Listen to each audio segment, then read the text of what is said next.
time, of course, I think a lot of us who came out of it are familiar with the phrase cognitive dissonance. And that's really what I felt for a couple of years was this cognitive dissonance. At the same time, I was doing some visual effects work for a motion picture, which stopped. And when that job was done, I had another couple month break. And I decided, you know what, this has been really bothering me. I'm going to go find the very best scientific Christian claims that are out there. I was just going to go find them and absorb them over the couple months I knew I was going to be off. And then I could just be free. Then it would be like, oh, I don't have to worry about this anymore again. Now I know all the answers to these questions as they relate in the Bible. So I picked up, Googling which are the best ones, I picked up the Answers books by Answers in Genesis. So if you guys anyone's familiar with that ministry, they have a set of 4 books, it was 3 at the time, that ask the basic questions. Where did Cain get his wife? And you know, all the little, how did kangaroos get to Australia? All these little questions that you're supposed to, how did all animals fit in the ark? So I was like, this is the best book. I'm just going to read this and it's going to be great. So I start reading it and I could feel my jaw drop as I read through. And it's like, I don't know anything about science. I've just accepted based on authority everything I've ever been told. But this is crap. Like, this was shit. These answers, I knew nothing, but I could tell these were wrong. And the one, I kind of laughed, the one where I remember throwing the book in the air was the one I mentioned was how did kangaroos get to Australia? Because literally the answer was kangaroos probably jumped off some logs and floated there because a lot of logs float around in that area. And I was like, are you fucking kidding me? I didn't say that at the time because I wouldn't have been allowed to say it. But I threw the book up in the air, and that was when I decided, okay, I need to at least read the other side now. Like the other side, which I never would have dreamed to go look at. I'm like, well, what do they say? Like if their answers are just this bad, maybe no one knows anything.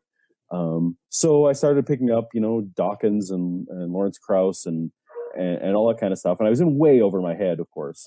But it was just immediately obvious to me that young earth creationism, I didn't give up my faith, but young earth creationism was a joke and garbage.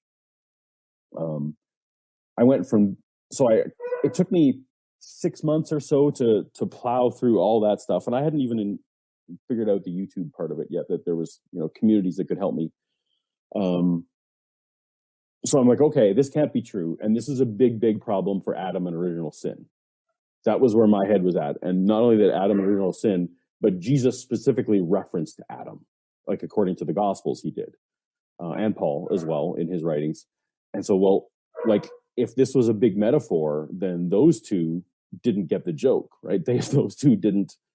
They thought Adam was a literal figure, and I grew up fundamentalist. The Bible was inerrant, so when you do that, you know, the smallest chink, and all of a sudden it's nothing. Suddenly it crumples, because I think for those who grew up maybe more liberal Christian and that some of it's allegory and some of it's not, you can probably reconcile this evolution thing. But for me, it was all falling apart. So then I started saying, well, where did this Bible book even come from?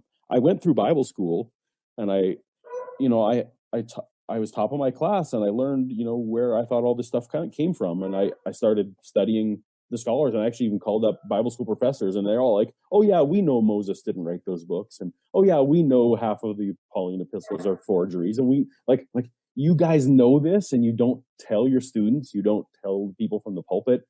I kind of was spiraling at this point, because like nothing that I'd been raised to believe was holding any water of any kind. So it was that second piece, investigating the Bible itself, that made me an atheist, even though I jokingly call my first video, Ken Ham made me an atheist. Ken Ham really made me know that young earth creation was crap, but that sent me then to investigate further. And then I got into mythicism for a while. I was like, oh, maybe Jesus mythicism is a thing. I've now kind of backed off from that, only in that that's just an intellectual exercise that I can enjoy on my free time.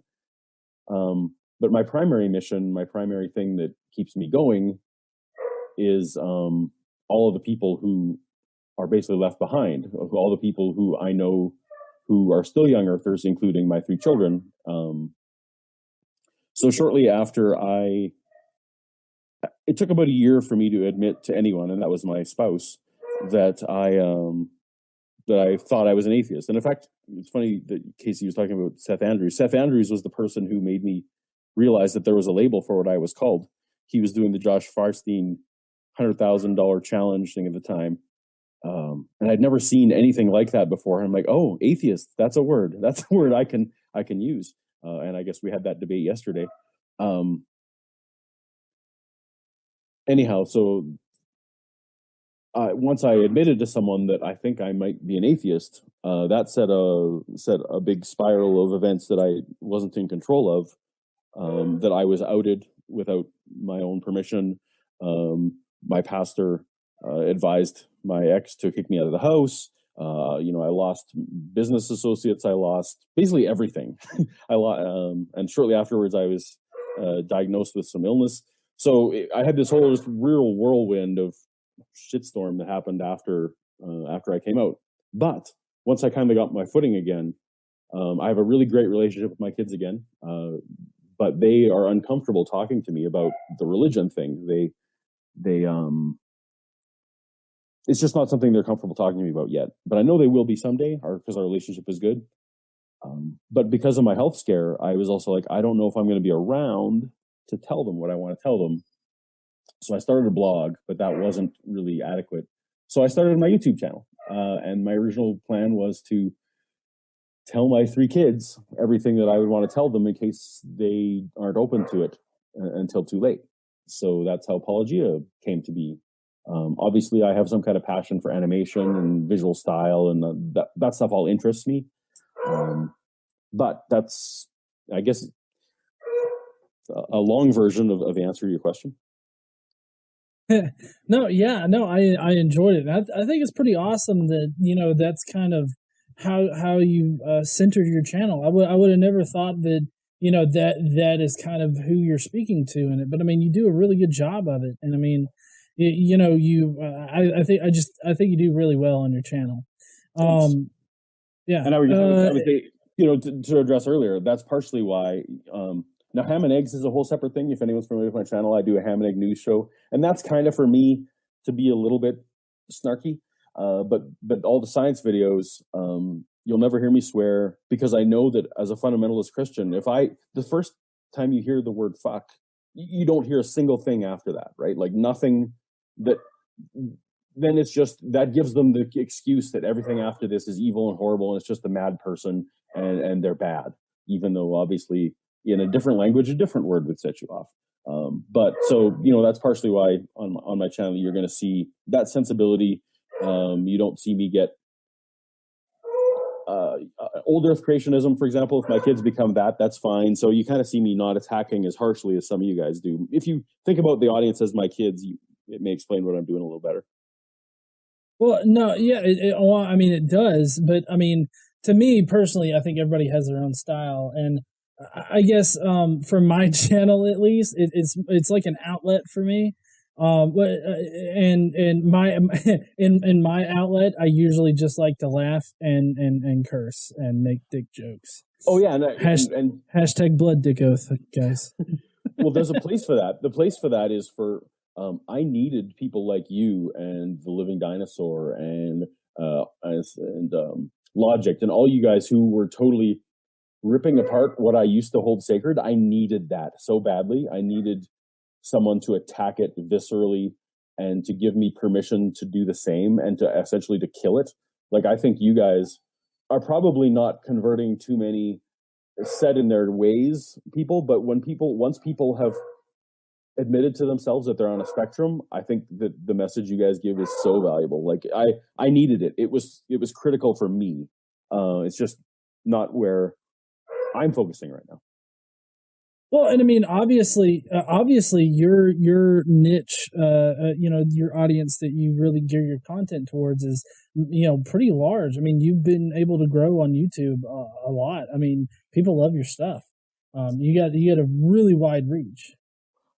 Yeah, but of course, funny for me, I don't really care actually that there are any atheists. I would love to know, and we can never know this. I would love to know how many people of those people are theists and how many are not.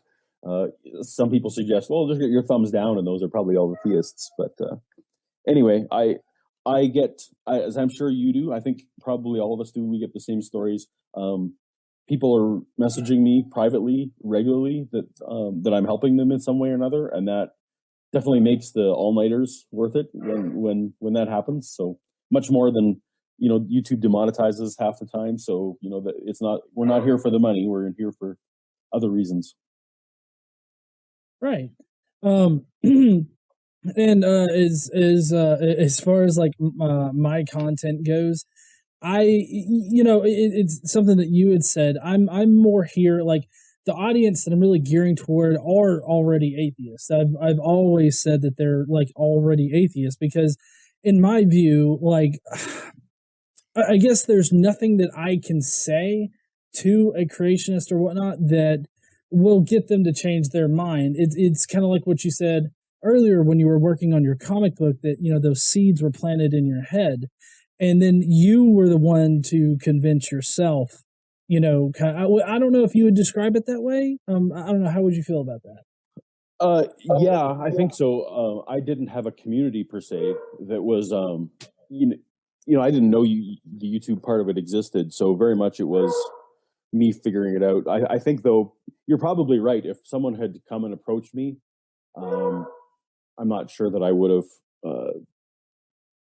You're right. I needed to walk through it myself. What I wish I had more, and what I try to emulate a little bit, and there's evidence that I am, is that I wish I had role model people that had come out. I wish I had known some people who had left, so that I could have known what the path looked like. So there's value even in just demonstrating what it looks like when someone comes out. Okay.